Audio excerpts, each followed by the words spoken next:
This is The Echoes of the Blade, and this is Ontario Cold Cases, Canada's true crime podcast. Hello, I'm Jay Nickel, Nickel Investigations. This is an Ontario Cold Cases, Canada's true crime podcast, fictional episode of Whodunit Wednesdays, and a Mick and Mack mystery. Go back to the golden era of detective fiction and enjoy stories in the tradition of the greats of writing, from Agatha Christie to Raymond Chandler to John Creasy. These are short stories. I hope you enjoy.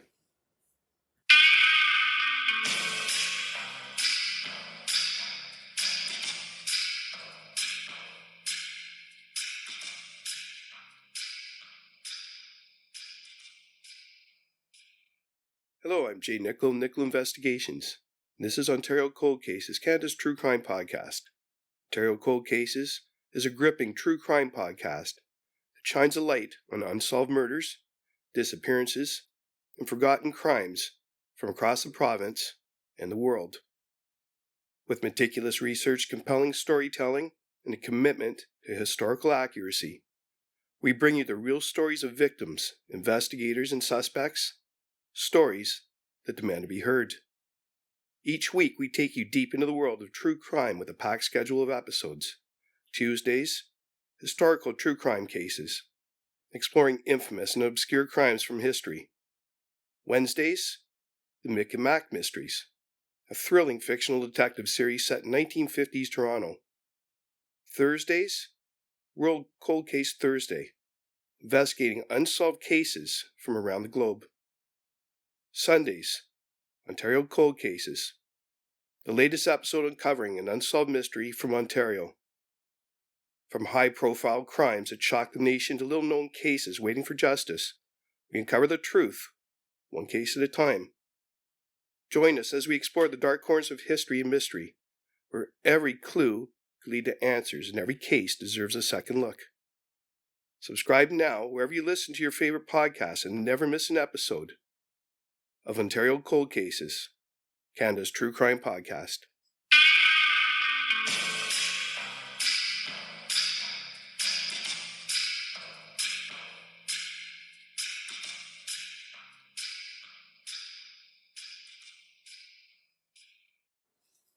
Chapter 1.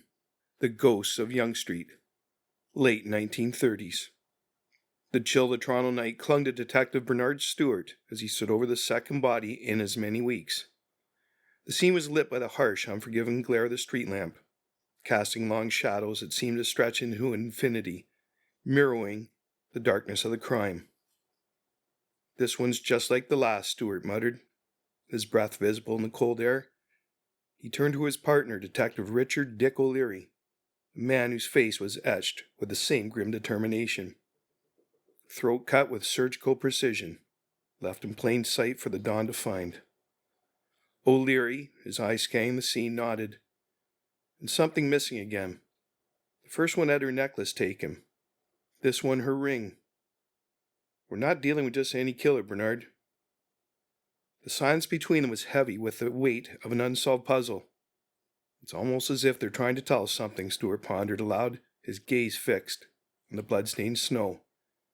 A message or a vendetta? The investigation was thorough, but with each passing day the city's attention turned to the looming war. Their murderer faded into the background, becoming another ghost in the city's growing list of mysteries. Late 1940s. Years had passed, and the city had changed, but the echoes of those murders had never left Stuart's mind. Now Chief Stuart, he sat at his desk, the morning light barely touching the old photographs pinned to his wall. A new report lay before him, the words jumping out like a cold slap. Dr. Michael Chandler, found dead at dawn, throat cut with precision, stethoscope missing. Stuart's heart skipped a beat. "It can't be," he whispered, the past suddenly very present. He reached for the phone, his hands steady despite the rush of adrenaline. "Mick? Mack? Get down here, now." Mick McCathie and Archie MacNeely arrived, their expressions shifting from casual to concerned as they read the report over Stuart's shoulder. "Seems our ghost has returned," Stuart said. the humor in his voice a thin veneer over his concern. He handed them a newspaper from the day, the headline screaming about the doctor's death. Same method as those cases from before the war. He stood, his decision made. We're going to the scene. I want you two to see this, feel it. Maybe time has given us a new perspective. The crime scene was a déjà vu moment for Stuart. The same street, different year, but the method was unmistakable. The doctor lay where he had collapsed, his blood a stark contrast against the morning's light snow. Mick surveyed the area. A doctor this time, not a nurse. But the precision, the items taken, it's like we're back in 39. Mack added, whoever this is, they've been biding their time, learning, maybe, or they just come back from a long journey. Stuart felt the weight of years, of unsolved cases, and of justice long overdue. We need to find out why this killer stopped and why they've started again, he declared, his voice firm, a challenge to the past and the present. As he left the scene, the city around them oblivious to the drama unfolding, Stuart knew this was more than just another case. It was a confrontation with history, with the echoes of a blade that had lain silent, but never truly forgotten.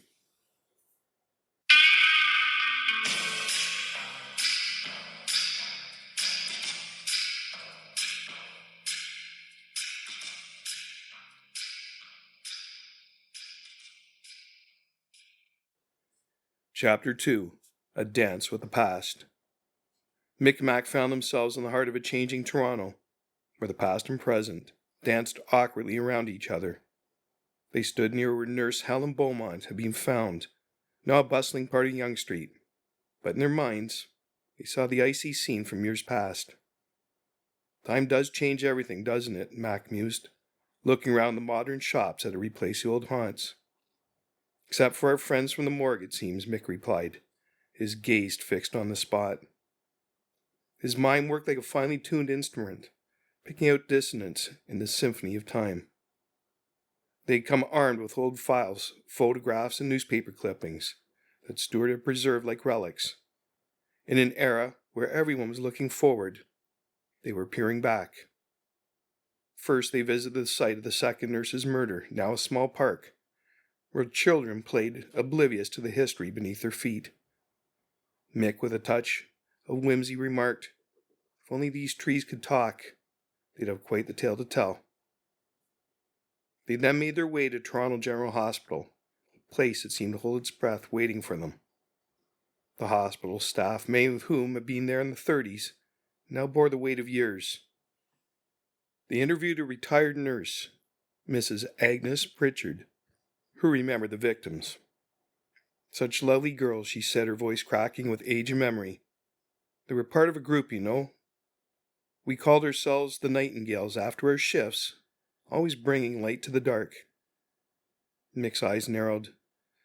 Did anything unusual happen back then? Something that might have been overlooked? Mrs. Pritchard hesitated, then spoke of the night that changed everything. There was a surgery went wrong. A young woman. Could have been any one of us. She didn't make it. It was hushed up, but we knew. Dr. Finch was in charge, poor man. Never the same after. Mack jotted down notes with exaggerated diligence. Dr. Finch, eh? Sounds like he's our man for the next dance. As he pieced together the evidence, they noticed the pattern. Each item taken from the victims was linked to that night. A locket from the patient, a ring from a nurse who was her friend, now a stethoscope from a doctor involved in the surgery. Back at the station, they laid out their findings. Mick connected the dots. These aren't random murders. Our killer is sending a message, a very personal one. Matt quipped. So we're looking for someone with a grudge against the surgery team, with surgical skills, and a flair for the dramatic. Sounds like half the actors in town. But then Mick had another thought. one that could explain the hiatus during the war. What if our killer enlisted? The war took many away from Toronto. Maybe our murderer was one of them, got swept up into the service, providing a perfect alibi for why the killing stopped. Mack nodded, seeing the logic. That would explain it. Someone with medical training, now turned soldier, comes back and the old wounds open up again. Their banter was light, but their eyes were serious.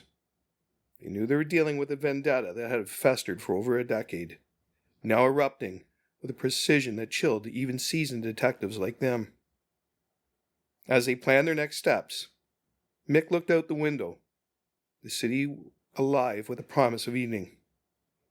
We need to find out who was affected by that surgery, who might have been driven to this, he said, the weight of history on his shoulders. Mack clapped him on the back, his laughter a beacon in the gathering gloom. Let's go find this ghost before it decides to haunt us next. With that, they set out into the night, the past whispering its secrets, ready to lead them further into the labyrinth of Toronto's dark history, with a new theory adding another layer to their investigation.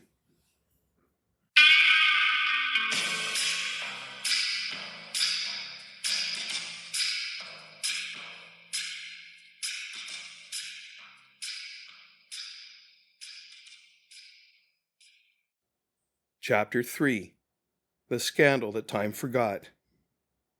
The next morning, Mick and Mack found themselves in the archives at Toronto General Hospital, surrounded by the musty scent of old papers and the quiet hum of history. The room was a cathedral to the past, with shelves towering like ancient columns, each filled with medical records, case files, and forgotten stories.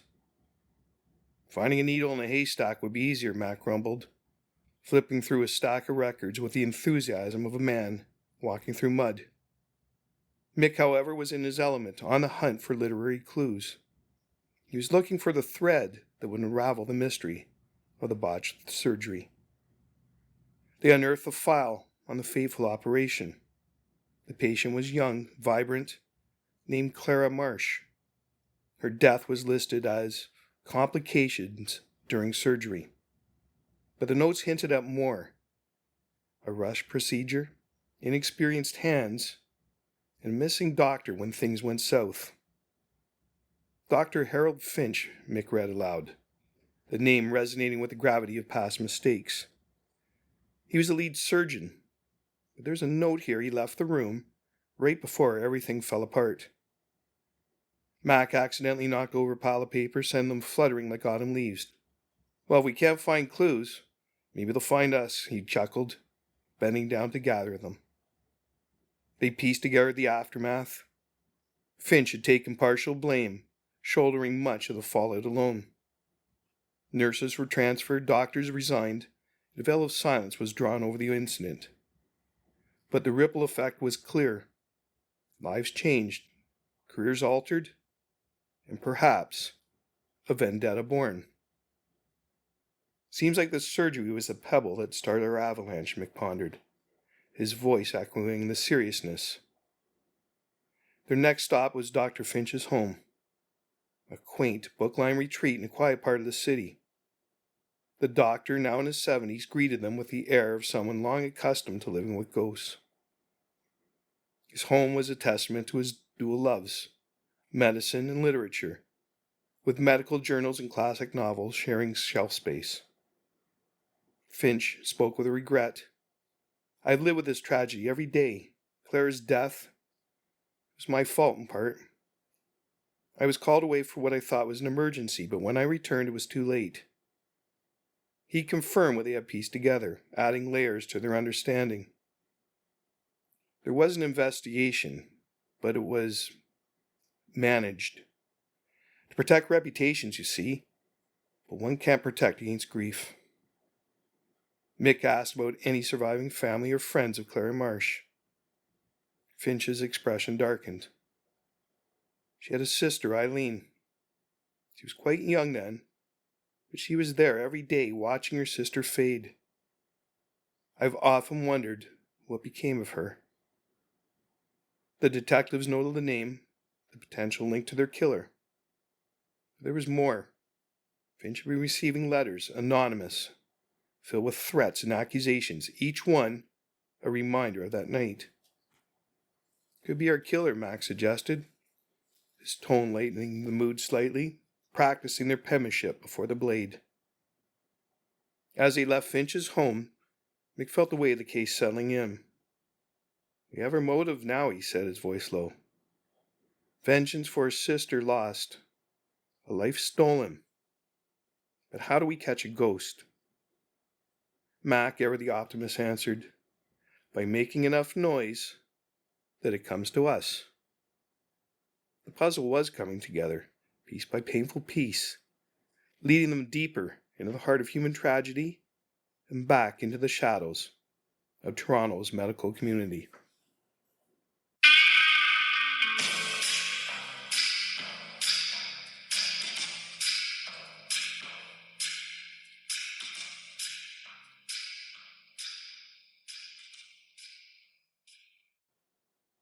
Chapter 4. The Doctor's Folly. Mick Mack knew the next step was to find Eileen Marsh, the sister of the unfortunate Clara. But first, they had to ensure Dr. Finch's safety. The letters he received were not mere threats. They were promises of retribution. "We need to protect Finch," Mick suggested, his tone mirroring the calm before a storm. "He might be our next target, and he could also be our best chance at drawing this killer out." Matt quipped, "Guess we're playing bodyguard now.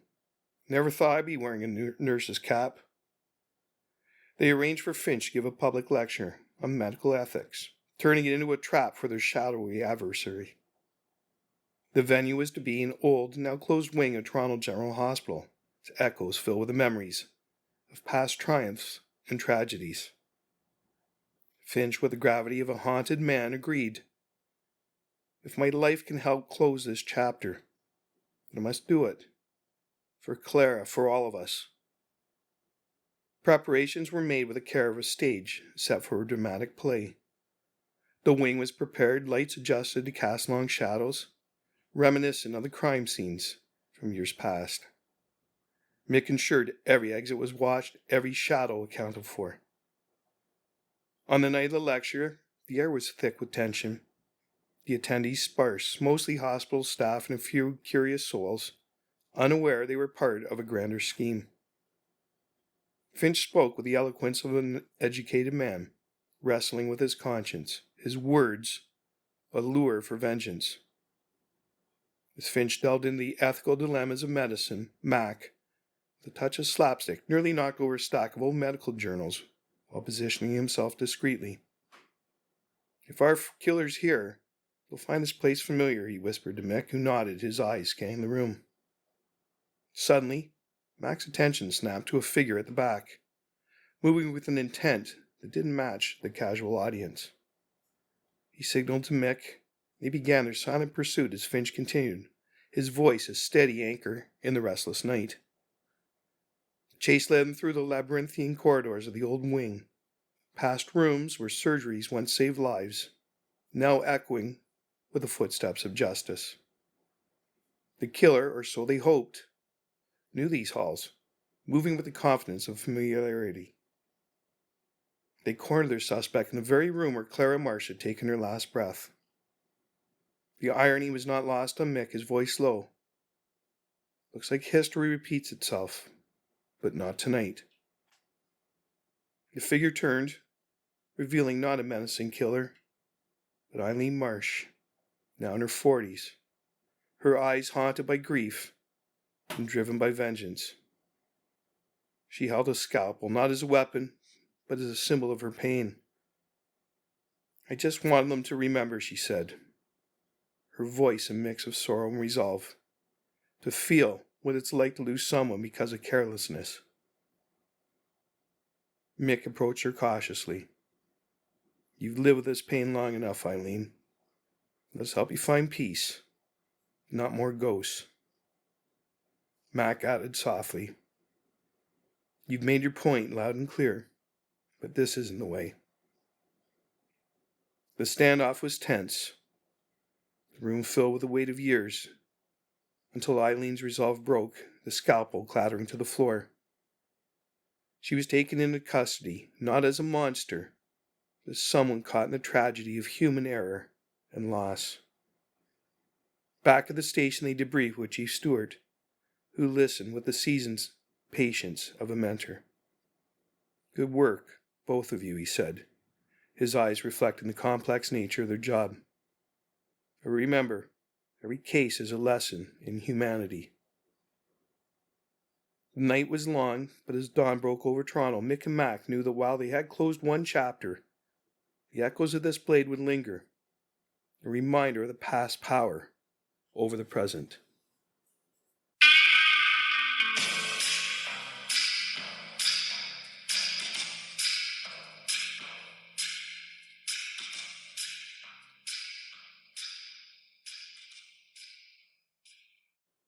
Chapter 5. The Night of the Long Knives. Eileen Marsh sat in the interrogation room, her silence a palpable force. Mick Mack observed her through the one-way glass, her face a map of sorrow and determination. "Let's give her some time," Mick suggested. "She's not just a suspect. She's a story we need to understand." As he entered the room, Mack offered her a cup of tea. "It's not much, but it's something," he said, his gesture an olive branch and the stark room. Eileen's backstory unfolded like a literary tragedy. She'd been a bright, hopeful young woman studying to follow in her sister Clara's footsteps into nursing. The night Clara died, Eileen was there holding her sister's hand as life slipped away. The doctors' faces etched into her memory more than their names. "After Clara died, I couldn't look at a hospital the same way," Eileen confessed, her voice a whisper, haunted by the past. "I left nursing school, couldn't bear it. But I never forgot. I watched them all. The ones who were there that night, living their lives while mine was stuck in that moment." Her grief had turned to obsession, each medical professional involved becoming a symbol of her loss. She learned from afar, piecing together their lives through newspaper clippings, hospital gossip, and the occasional chance encounter. The war had given her time, her anger simmering beneath the surface, till the peace brought her back to her vengeance. "I knew it had cut," she admitted, her voice steady now, the confession a release.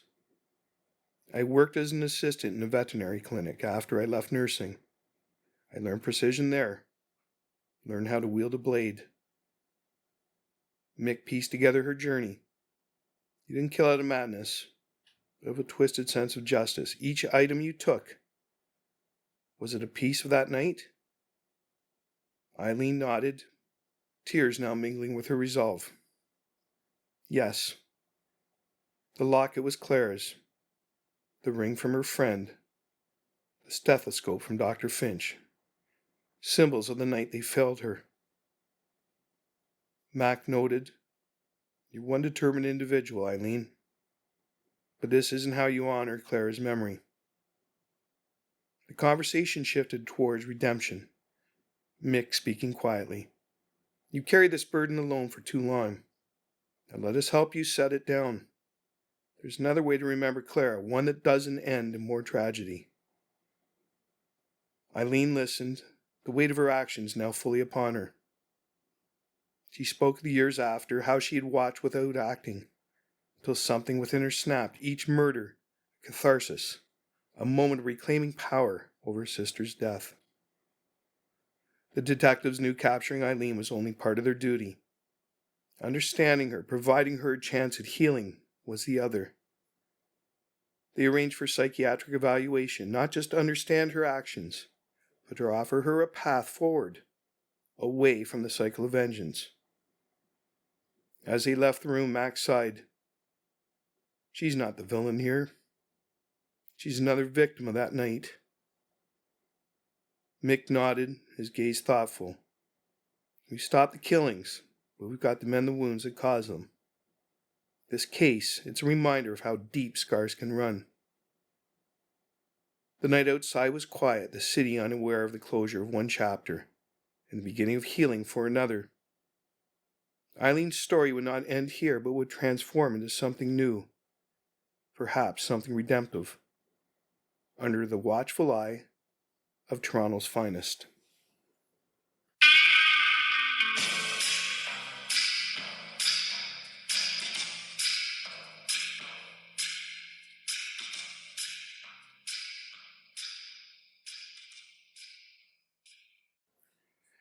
Chapter 6. The Blade's Rest. The morning after Eileen Marsh's arrest, Toronto was just beginning to stir, the city blissfully ignorant of the night's revelations. In the police station, Mick and Mack sat with Chief Stuart. The case files now closed, but still whispering questions. Case closed, Stuart said, his voice a mix of relief and contemplation. But there's still one mystery we haven't fully unraveled. Mick, always delving into the deeper currents, asked, why did the killings stop during the war? Eileen's confession had shed some light on this. During their conversation, she revealed that she had been committed to a psychiatric facility during the war years, her grief and obsession deemed a threat to herself and others. I was locked away, she had said, her voice hollow. The war took everyone's attention and mine was taken by force. I was supposed to heal, but all I did was wait. Max summarized her situation. So the war didn't just stop the murders, it stopped Eileen. She was in a cage of her own making and one built by others. They pondered the implications, the human tragedy behind the legal case. Stuart, with the insight of a seasoned chief, noted, it's a reminder of how circumstances beyond our control can dictate the course of justice. Or in this case, vengeance. The discussion then turned to the broader lessons from the case. Mick reflected, guilt, forgiveness, the echoes of one night. They didn't just pause, they grew, festered until peace allowed them to surface again. Mack, ever the optimist, added, but now we've given Eileen a chance to start healing. Maybe not absolution, but a path away from the past. They considered Eileen's future, her treatment, the possibility of redemption. The legal system would have its say, but the human aspect, the healing of old wounds, that was a journey beyond any courtroom. As they prepared to leave, the dawn light was beginning to chase away the night shadows from the station. Stuart, with the weight of many such cases in his eyes, said, every echo we silence, we're not just solving crimes, we're healing our city one story at a time. Mick and Mack nodded, understand the depth of their role. As they stepped outside, the city was coming alive. They carried with them the knowledge that while one echo had been silenced, others would inevitably call. It was the nature of their work, the dance between light and shadow, crime and justice. Walking down the street, Mick looked at Mack. You know, every story we solve, it's like we're piecing together this city's soul. Mack nodded, his usual grin softening into something more contemplative. And we'll keep stitching, my friend, one case at a time. They walked into the dawn, their shadows trailing behind. A silent testament to the detectives who walk between the darkness of crime and the light of justice. Always ready for the next echo, the next mystery, in the ever-evolving story of Toronto. Thank you for listening. This has been J. Nickel of Nickel Investigations and the Mick and Mack Mystery. If you enjoy these fictional episodes of Toronto's Finest, tune in every Wednesday for a new episode. Ontario Cold Cases, Canada's True Crime Podcast, available wherever you listen to your favorite podcasts. Subscribe to Ontario Cold Cases today so you never miss an episode. And please, share your thoughts and questions in the comments. Good night.